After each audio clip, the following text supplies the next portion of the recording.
Bonjour Bienvenue Yann. au campus de l'ESG Sport Paris. Si. On est fiers de vous avoir en tant que marraine de promo. Pour commencer, pouvez-vous vous présenter vous et votre parcours? Alors, donc moi je m'appelle Laure Boulot, j'ai 36 ans. J'ai commencé le foot à l'âge de 13 ans, ce qui est assez tard. Je suis auvergnate, je suis née à Clermont-Ferrand et je jouais à l'école, on m'a repérée. Ensuite, je faisais partie des meilleures françaises, donc j'ai intégré un centre de formation à Clairefontaine, un sport-études, pendant 5 ans. Et ensuite, j'ai signé au Paris Saint-Germain jusqu'à la fin de ma carrière. Donc j'ai joué 13 ans, j'en suis assez fière. Et j'ai joué aussi en équipe de France pour terminer avec un bilan de 2 Coupes du Monde, des Jeux Olympiques, 1 euro. Et on a été 2 fois demi-finaliste, ce qui est une première fois historique pour la France. Donc jusqu'à présent. Et lorsque vous étiez joueuse professionnelle, comment était composée votre équipe personnelle? Alors moi, quand j'ai commencé le foot, on n'était pas du tout professionnel, donc du coup, j'avais besoin de personne. J'étais toute seule. Il se trouve qu'on est devenu professionnel en 2012, donc j'ai dû me staffer un petit peu. Donc j'ai rencontré une personne via un de mes sponsors, Nike, parce qu'il sentait que j'avais beaucoup de demandes et qu'il fallait que je sois entourée. Donc je me suis entourée d'une personne, juste un agent et un avocat pour les relectures des contrats. Vous avez parlé de Nike juste avant. Est-ce que vous aviez d'autres entreprises partenaires avec lesquelles vous avez travaillé? Alors oui, j'en ai eu plein pendant ma carrière. J'ai eu mes Nike, on va dire que c'est un peu mon partenaire historique parce que je suis encore avec eux aujourd'hui, même en après-carrière. Et j'ai été la première joueuse sponsorisée de France de football. Sinon, j'ai eu Orange et je les ai encore aujourd'hui. J'ai eu Daniel Echter, Nissan. Bon, j'ai eu beaucoup de partenaires pendant toute ma carrière. Et pour le coup, là, j'étais un peu une ovni dans ce domaine par rapport aux autres joueuses. Vous avez parlé de votre partenariat avec Nike. Est-ce que vous considérez comme une pionnière du monde du football féminin mondialement? En France, c'est vrai que je me considère un peu comme une pionnière et je suis contente parce que malgré tout, ça fonctionne comme ça. On a tous besoin d'une économie, de développer tout ce qui se passe autour du foot. Et c'est vrai que ça a certainement donné des idées à d'autres marques pour d'autres joueuses. Et aujourd'hui, je m'aperçois que beaucoup de joueuses actuelles de l'équipe de France ou même en club ont des partenaires individuels. Donc c'était un peu le début de l'histoire et maintenant tout paraît normal. Aujourd'hui, votre parcours est riche d'expériences. D'après celle-ci, comment vous jugeriez l'importance d'avoir un profil polyvalent de nos jours? Alors pour moi, c'est presque indispensable. Aujourd'hui, d'être polyvalent, ça te permet de toujours retomber sur tes pattes en fait finalement. Et moi je sais que j'ai eu la chance même médiatiquement du coup d'être hyper polyvalente dans le sens où le football féminin est médiatisé. C'est-à-dire que moi je peux aussi bien parler du foot féminin, la connaissance que j'ai dans le foot féminin, elle est identique à celle que je vais avoir dans le foot masculin. Moi je pense qu'il faut de toute façon toujours élargir sa palette. Ça peut être pareil dans une école de commerce. Si tu es capable de faire plusieurs choses, tu vas pouvoir vraiment rendre beaucoup plus tu vas être beaucoup plus utile à une entreprise et moi je sens que je suis beaucoup plus utile à Canal en étant polyvalente. Et c'est vraiment une de mes grandes forces d'ailleurs. J'ai envie de dire heureusement que vous êtes polyvalent. C'est un peu l'avenir, la polyvalence. C'est vrai que vos paroles peuvent être rassurantes pour nous étudiants à l'ESG Sport qui voyons énormément de domaines, ce qui peut nous permettre d'avoir un profil polyvalent ensuite dans le monde professionnel. Je ne sais pas si c'est valable dans le foot, mais en tout cas en télé oui, mais je pense que de dire qu'on fait que du marketing, c'est pas vraiment vrai. Aujourd'hui, on peut très bien faire du marketing et de la com en même temps parce qu'il y a des trucs, pour moi, il y a des piliers qui sont complètement liés en fait.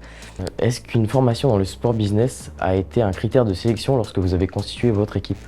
Aujourd'hui, j'ai une manager qui a fait des études dans la communication, qui maîtrise totalement on va dire le microcosme du football en ayant travaillé à la fédération, au Paris Saint-Germain, à Nike.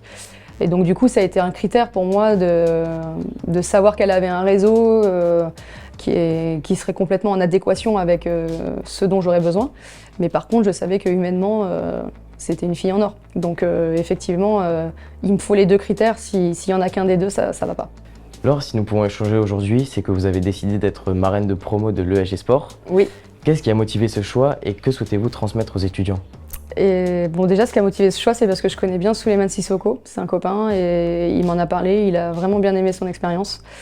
Donc je me suis renseignée. Après, effectivement, j'étais vraiment emballée par le projet d'être marraine.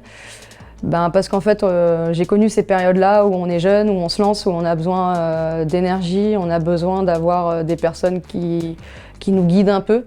Et je pense que ce rôle-là, maintenant, avec l'expérience que j'ai plus confiance en moi aujourd'hui. Et si je peux inspirer un peu les jeunes et apporter quelque chose aux promos actuellement qui font les études en ce moment avec toi, comme toi d'ailleurs, et je le fais avec grand plaisir et je pense surtout que je suis une super marraine. En toute humilité. D'après tout ce que vous avez vécu depuis vos débuts dans le monde du sport, comment voyez-vous son évolution dans les années à venir pour nous qui en sommes les futurs acteurs? Déjà, je pense que c'est un magnifique environnement, le sport, en termes de valeurs, de respect, du savoir vivre ensemble. En plus, moi, j'ai fait le sport collectif et j'en suis trop contente. Mais les valeurs du sport en général, je trouve que c'est canon. Donc je pense que déjà de s'orienter là-dedans, c'est top.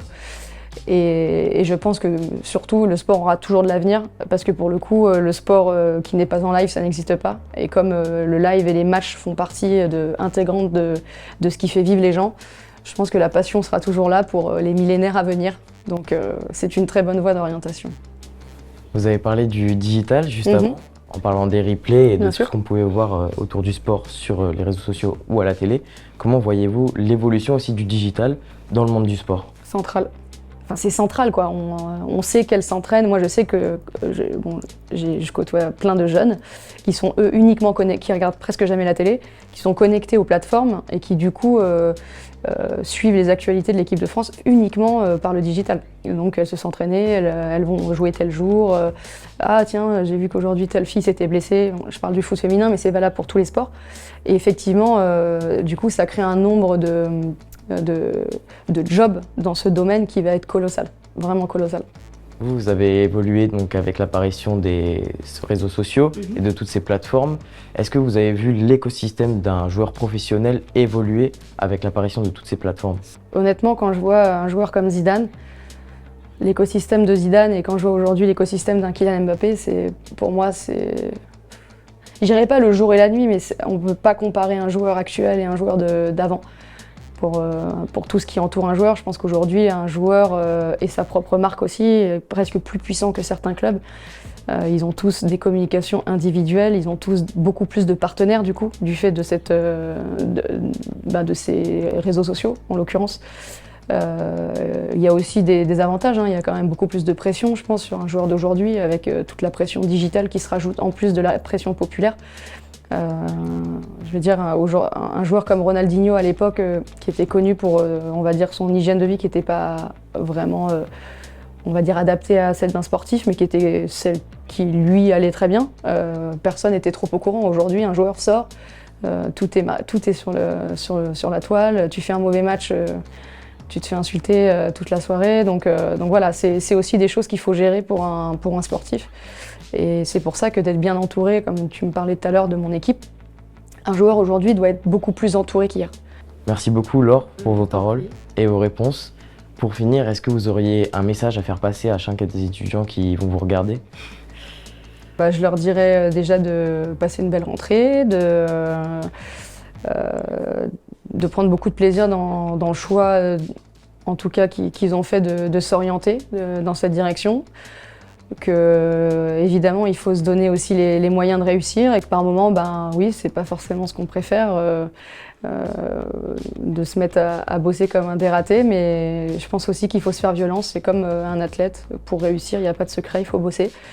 Donc oui, je leur conseillerais de bosser, mais d'essayer d'avoir le bon dosage aussi pour profiter de cette vie d'étudiant qui est quand même une vie exceptionnelle. Maintenant que je suis passée de l'autre côté, je me rends compte que la vie d'étudiant, c'était quand même assez simple.